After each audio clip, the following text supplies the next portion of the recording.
Padre Celestial, ponemos esta reunión, Señor, ese servicio en tus manos, sabiendo que es un privilegio porque en muchas partes del mundo, Señor, no pueden alimentarse de tu palabra. Sabemos que ella es el alimento para nuestras vidas, Señor. Te pedimos de corazón, Señor, que lo prepares, Señor, para ser hacedores y no simples oidores de tu palabra, Señor. Que tu Santo Espíritu nos ayude a perseverar en la misma, Señor, que no caer en tentación, Señor, porque queremos ser un obrero más en tu viña. Te pedimos por tu siervo, el pastor Nicolás. Señor, dale de la sabiduría, la salud, la humildad que necesita, Señor, en la predicación. Te lo pedimos todo esto en el precioso nombre de tu Hijo Jesucristo. Amén y amén. Amén. Aleluya. Muy bien, pues ni modo, o sea, hay que ir al grano, así que el Evangelio de Juan capítulo 7, ¿ok? Vamos a ir donde lo dejamos la vez anterior. Juan capítulo 7, terminamos en el 24, hoy vamos a comenzar en el versículo 25 y vamos a llegar, si Dios lo permite, hasta el 31. Juan 7 del 25 al 31. Cuando lo tengan, por favor, me levantan el pulgar para que yo vea que ya lo tienen. Muy bien. Qué bueno. Gloria a Dios. Perfecto. Pues entonces leemos la palabra del Señor. Juan capítulo 7, versículos 25 al 31. Decían entonces unos de Jerusalén: ¿no es este a quien buscan para matarle? Pues mirad, habla públicamente y no le dicen nada. ¿Habrán reconocido en verdad los gobernantes que este es el Cristo? Pero este sabemos de dónde es. Mas cuando venga el Cristo nadie sabrá de dónde sea. Jesús entonces, enseñando en el templo, alzó la voz y dijo: a mí me conocéis y sabéis de dónde soy. Y no he venido de mí mismo, pero el que me envió es verdadero, a quien vosotros no conocéis, pero yo le conozco, porque de él procedo y él me envió. Entonces procuraban prenderle, pero ninguno le echó mano, porque aún no había llegado su hora. Y muchos de la multitud creyeron en él y decían: el Cristo, cuando venga, ¿hará más señales de las que éste hace? Bueno, hasta ahí la palabra del Señor. Continuamos donde lo dejó el apóstol Juan. Él sigue hablando de las diferentes actitudes que la gente adopta delante de Jesús. A lo largo de este capítulo hemos visto las diferentes maneras en que la gente reaccionó ante el Señor. La reacción de los miembros del Sanedrín quedó clara en Juan 7:15. Lo consideraban un ignorante peligroso al que había que quitar de en medio. La opinión de la multitud de los judíos estaba dividida. Unos decían que era bueno, otros que era un engañador. Lo vemos en Juan 7:12, ¿verdad? Incluso los peregrinos que venían de fuera llegaron a acusarlo de endemoniado. Juan 7:20. Por último, más adelante, como veremos, otros también lo llaman profeta. Lo veremos en el capítulo 7, versículo 40. Así que cada uno de nosotros, igual que cada uno de los judíos, debemos determinar quién es Jesús. ¿Quién es Jesús para ti? Sabiendo que cualquier cosa que decidamos sobre la persona de Jesús tendrá consecuencias eternas. Ahora veamos qué decían unos judíos que eran de Jerusalén, que sí que conocían los planes de los gobernantes, planes que los peregrinos ignoraban. Por eso decían: ¿quién te acusa de asesinato? O sea, ¿quién te acusa? ¿Quién dice que te quiere matar, no? Los peregrinos no lo sabían, pero la gente de Jerusalén sí. Decían entonces unos de Jerusalén: ¿no es este a quien buscan para matarle?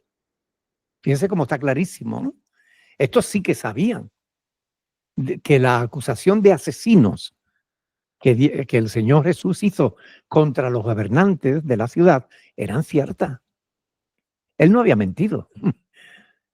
La acusación de que querían matarlo, por tanto, tenía fundamento. Y además era de notorio conocimiento en la gente que habitaban en Jerusalén. Versículo 26, pues mirad, habla públicamente y no le dicen nada. Realmente la gente estaba extrañada de que los gobernantes no hicieran nada contra Jesús, a pesar de que los había acusado de incumplir la ley de Moisés, lo cual era terrible en aquella época, de ser inconsecuentes con lo que ellos enseñaban, lo tenemos ahí en los versículos del 21 al 34, e incluso de ser asesinos que procuraban matarlo. A pesar de todo ello, de las acusaciones de Jesús, a pesar de todo, no hacían nada contra él.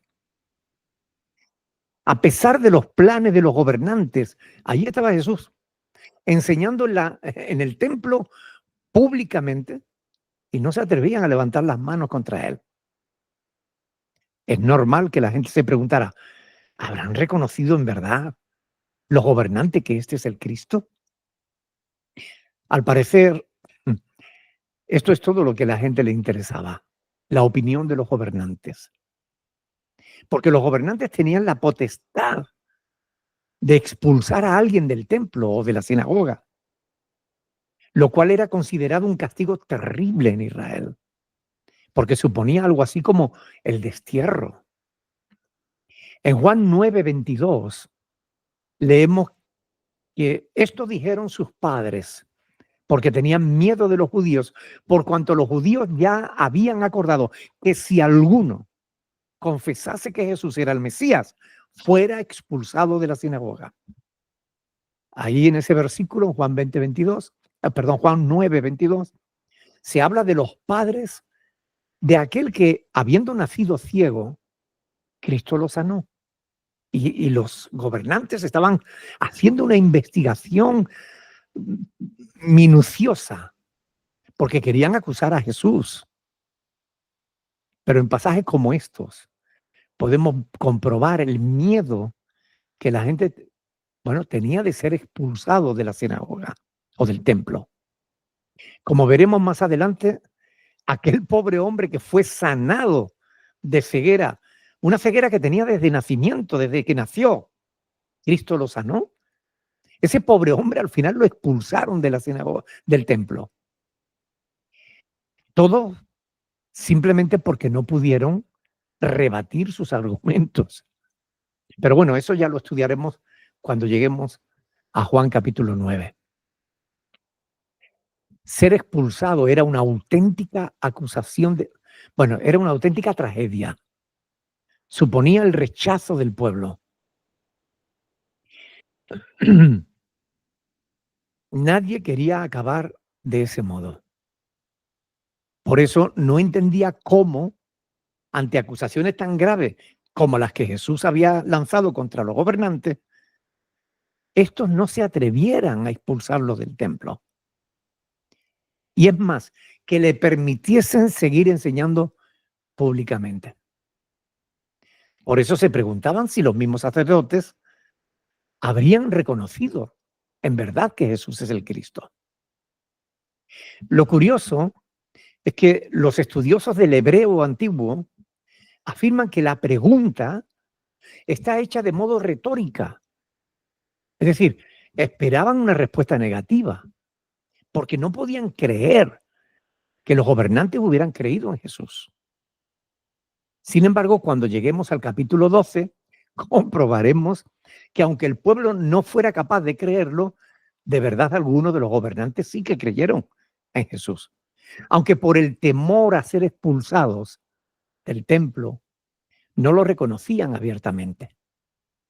En Juan 12:42 dice, con todo eso, aún de los gobernantes, muchos creyeron en él, pero a causa de los fariseos no lo confesaban para no ser expulsados del templo, de la sinagoga.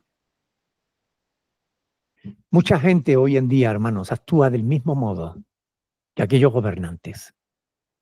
Creen en el Señor Jesús, pero por temor al qué dirán, se lo guardan para sí. No son capaces de reconocerlo públicamente, por miedo a las repercusiones que pudiesen tener. La palabra de Dios nos dice que Jesús nos exhorta a confesar públicamente nuestra fe. Mateo capítulo 10, versículo del 32 al 33, advirtiendo que si nosotros le negamos, Él también nos negará delante del Padre. Aunque muchos del pueblo pudiesen dudar si los gobernantes habrían reconocido en verdad que Jesús es el Cristo, para otros no había ninguna duda. Otros lo tenían clarísimo. Jesús no podía ser el Mesías porque ellos sabían de dónde era Jesús. O creían saberlo.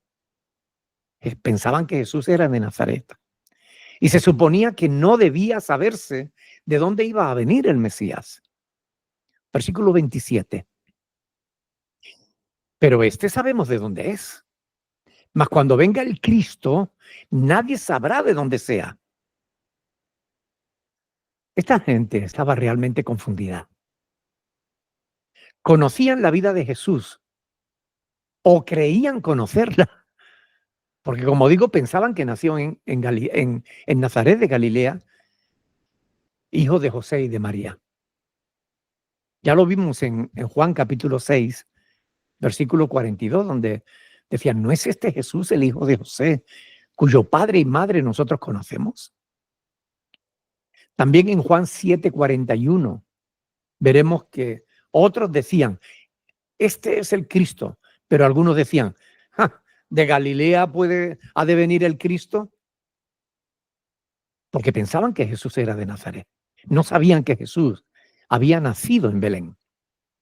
Por esta razón, mucha gente desechó de inmediato la idea de que Jesús podía ser el Cristo.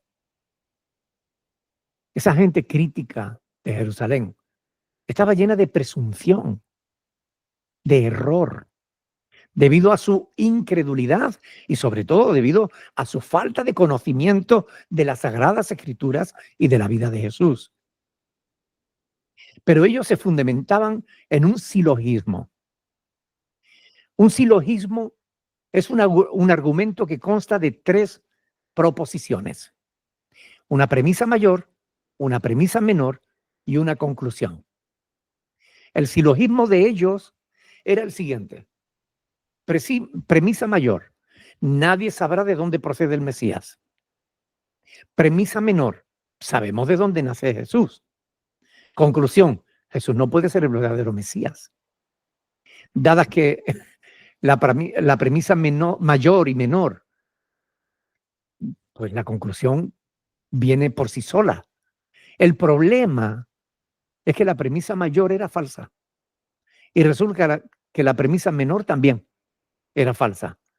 De modo que la conclusión a la que llegan, evidentemente también era falsa. Desde luego no conocían a Jesús, ni tampoco sabían de las Escrituras, al menos no lo suficiente. De modo que lo que habla es la ignorancia de algunos del pueblo que no conocían, por ejemplo, la profecía de Miqueas, que en el capítulo 5, versículo 2, profetizaba que el Mesías había de nacer en Belén. ¿Recuerdan? Miqueas 5:2 dice, pero tú, Belén, Éfrata, pequeña para estar entre las familias de Judá, de ti me saldrá el que será Señor en Israel. Y sus salidas son desde el principio de los días de la eternidad. Es un pasaje que habla claramente del Mesías y que anuncia que el Mesías iba a nacer en Belén. Pero la gente del pueblo lo desconocía. La ignorancia de esa gente del pueblo se debía o bien a que no asistían al templo o bien a que no prestaban atención cuando la palabra de Dios era expuesta. Hermanos, esto suele ocurrir incluso hoy en día. Hay quienes no se interesan por la verdad. Por eso acaban confundidos y engañados. Hay gente que no quiere venir a las reuniones donde se predica la palabra de Dios.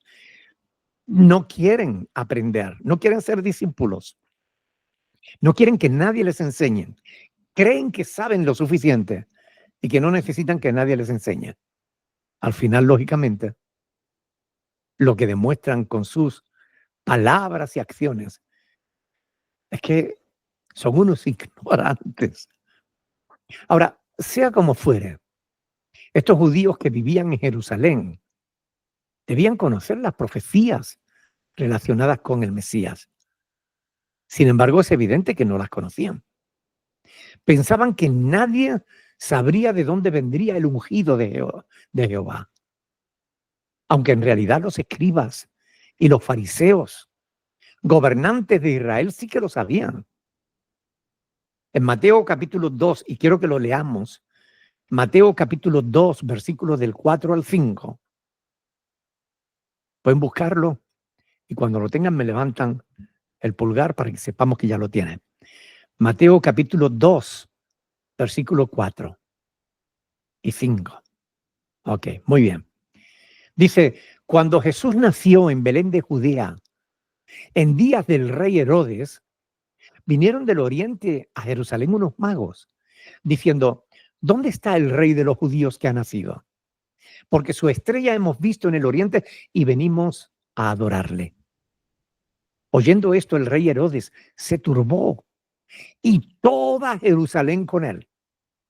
Y convocados todos los principales sacerdotes y los escribas del pueblo, les preguntó dónde había de nacer el Cristo. Y ellos le dijeron, en Belén de Judea, porque así está escrito por el profeta. Y le cita justamente Miqueas. Y tú, Belén, de la tierra de Judá, no eres la más pequeña entre los príncipes de Judá, porque de ti saldrá un guiador que apacentará a mi pueblo Israel. De modo que como vemos y como veremos más adelante, la mayoría de la gente de Jerusalén sí que sabía de dónde procedería el Mesías. Fíjense que un poco más adelante, en Juan 7, versículo del 40 al 44, dice que entonces algunos de la multitud, oyendo estas palabras, decían, verdaderamente este es el profeta. Y otros decían, este es el Cristo. Pero algunos decían, ¿de Galilea ha de venir el Cristo? ¿No dice la Escritura que del linaje de David y de la aldea de Belén, de donde era David, ha de venir el Cristo? Y hubo entonces disensión, discusión entre la gente a causa de él. Bueno, este pasaje lo estudiaremos más adelante, pero es evidente que muchos de la multitud sabían que el Mesías había de nacer en Belén. Otros, en cambio, no lo sabían. Y es lo que suele ocurrir también en las iglesias. Hay quienes conocen las Escrituras y hay quienes no las conocen. Hay quienes, habiéndolas oído 1000 veces, siguen siendo unos ignorantes. Y hay quienes, habiéndolas oído poco, son conocedores de la misma. Depende de la actitud con la que oímos la palabra del Señor. Versículo 28. Jesús entonces, enseñando en el templo, escuchen bien, alzó la voz y dijo, a mí me conocéis y sabéis de dónde soy.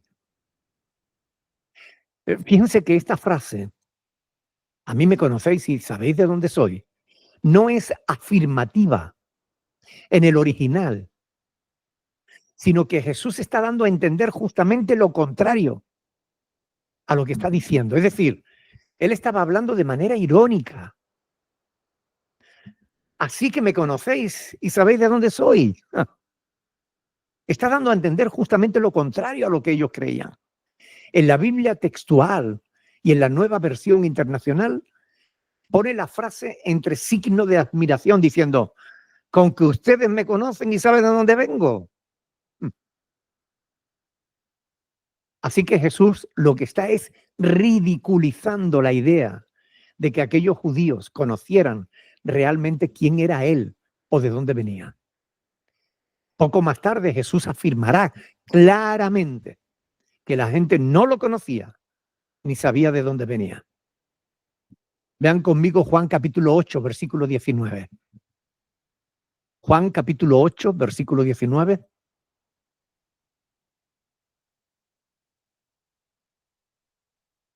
Dice la palabra del Señor. Ellos le dijeron, ¿dónde está tu padre? Y respondiendo Jesús, ni a mí me conocéis, ni a mi padre. Si a mí me conocieseis, también a mi padre conoceríais. Es evidente que Jesús no iba a decir una cosa y la contraria. No aceptaría que lo conocían para después decirle que no lo conocían. Dado que la palabra de Dios no se contradice, ni Jesús tampoco, hemos de entender que en Juan 7:28, Jesús estaba hablando con ironía, diciéndoles en realidad que no lo conocían. Como está escrito en la traducción, el lenguaje actual. Fíjense lo que dice este pasaje en la traducción en lenguaje actual. Dice, en realidad ustedes no saben quién soy ni de dónde vengo. Por lo que la frase en la Reina Valera del 60 debemos entenderla de manera irónica, con lo cual están de acuerdo la mayoría de los teólogos y comentaristas. Eso, sumado a la insistencia de que él venía del cielo, no era raro que finalmente la gente acabase creyendo que era un farsante y queriendo arrestarlo como a un falso profeta autonombrado. Por lo que él insiste una vez más diciendo, y no he venido de mí mismo, pero el que me envió es verdadero, a quien vosotros no conocéis.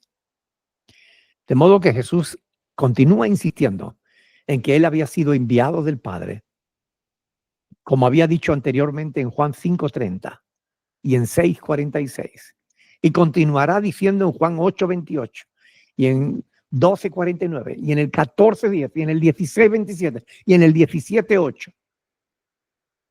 Es decir, él afirma categóricamente una y otra y otra y otra vez que él desciende del Padre, que él fue enviado por el Padre desde el cielo. Razón por la que podía decir que ni le conocían a él ni a su Padre tampoco. Versículo 29. Pero yo le conozco porque de él procedo y él me envió. A pesar de la incredulidad, de la incomprensión de las multitudes, Jesús continúa insistiendo en que él sí que conoce y procede del Padre, lo cual evidentemente provocó aún más la ira de la gente. Versículo 30. Entonces procuraban prenderle, pero ninguno de ellos le echó mano porque aún no había llegado su hora. Interesante, ¿no? Su hora se refiere a aquel momento que, conforme a los planes de Dios, el Hijo de Dios sería arrestado, crucificado y entregado a la muerte. Es clarísimo que Jesús había pronunciado afirmaciones clarísimas, sublimes, sobre sí mismo y sobre su procedencia. Se había burlado del conocimiento del pueblo y de los gobernantes, que eran maestros en Israel. Les había declarado con absoluta claridad que no conocían ni a Dios ni su palabra. Así que no era extraño leer que procurasen prenderlo. La pregunta es, ¿pero por qué no lo hicieron? ¿Cómo toda una multitud de gente no lograron prender a Jesús? La respuesta es que no las tenían todas consigo. Los gobernantes temían que el pueblo o gran parte del pueblo se pusiese del lado de Jesús. Y es que muchos de la multitud simpatizaban con él. Al no estar seguros de cuántos lo respaldarían, los gobernantes quisieron esperar a una mejor oportunidad. No obstante, la verdadera razón por la que aún no habían apresado a Jesús está clara en el mismo texto. Aún no había llegado su hora. No importaba el odio de los gobernantes o la incredulidad del pueblo. Aun cuando Jesús estuviese rodeado de peligros, podía estar totalmente tranquilo porque sabía que su hora aún no había llegado. Sabía con toda certeza que el Padre, que gobierna sobre todos, no permitiría que lo apresaran antes de tiempo. Versículo 31.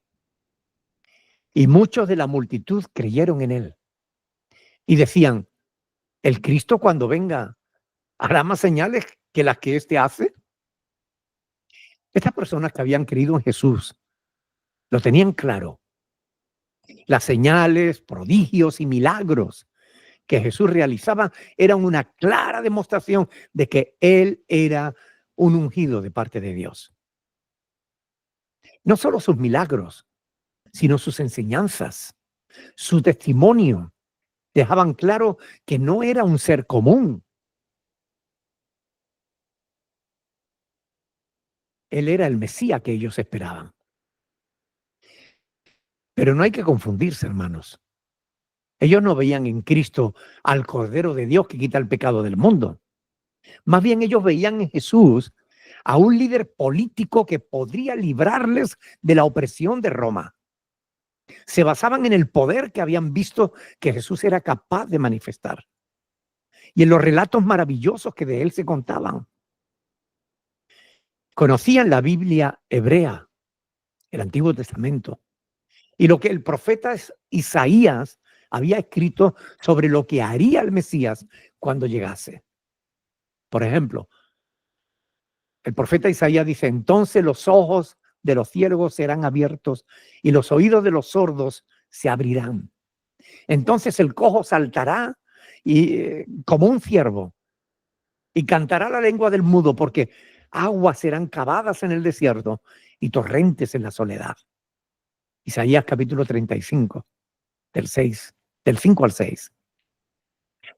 Al oír Juan el Bautista, que como saben estaba preso en la cárcel, los hechos de Cristo, los milagros que él hacía, le envió a 2 de sus discípulos para que les preguntase, ¿eres tú aquel que había de venir o esperaremos a otro? Y respondiendo Jesús les dijo, id y haced saber a Juan las cosas que oís y veis. Los ciegos ven, los cojos andan, los leprosos son limpiados, los sordos oyen, los muertos son resucitados y a los pobres es anunciado el evangelio. Y bienaventurado el que no halle tropiezo en mí. Mateo 11 del 2 al 6. Por lo que era evidente que Cristo estaba cumpliendo todo aquello que se esperaba del Mesías.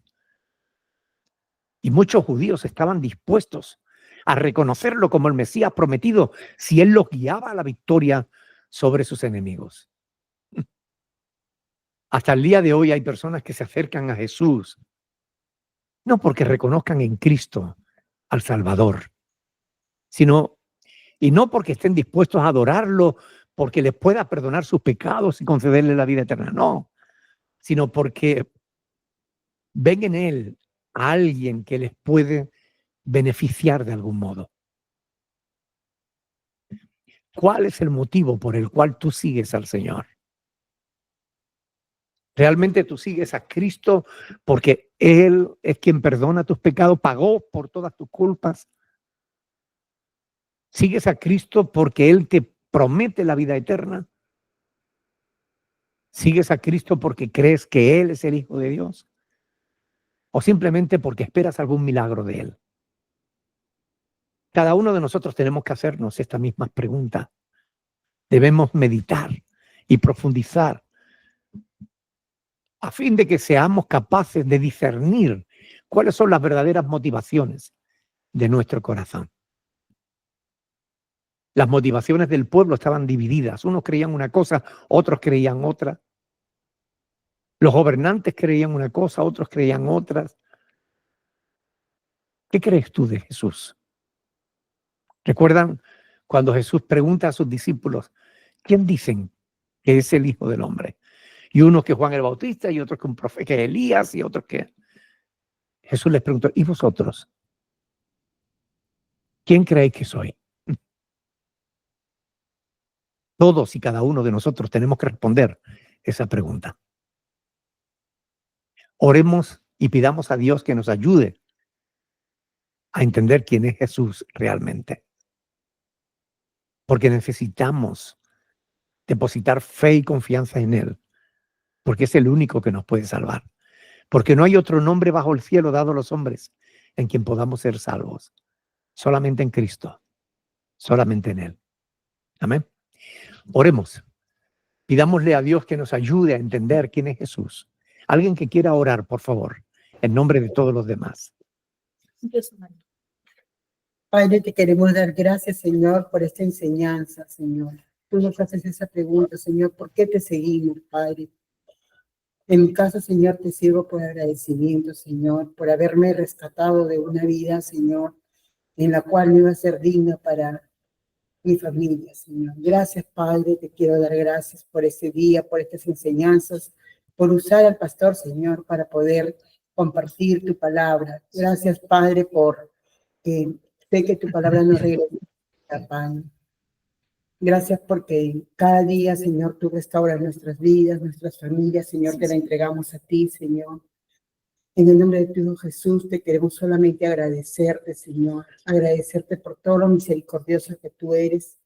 En el nombre de tu Hijo Jesús, todos decimos amén y amén. Amén. Amén. Gloria al Señor. Dios les bendiga, mis hermanos. Vamos a esperar un momentito.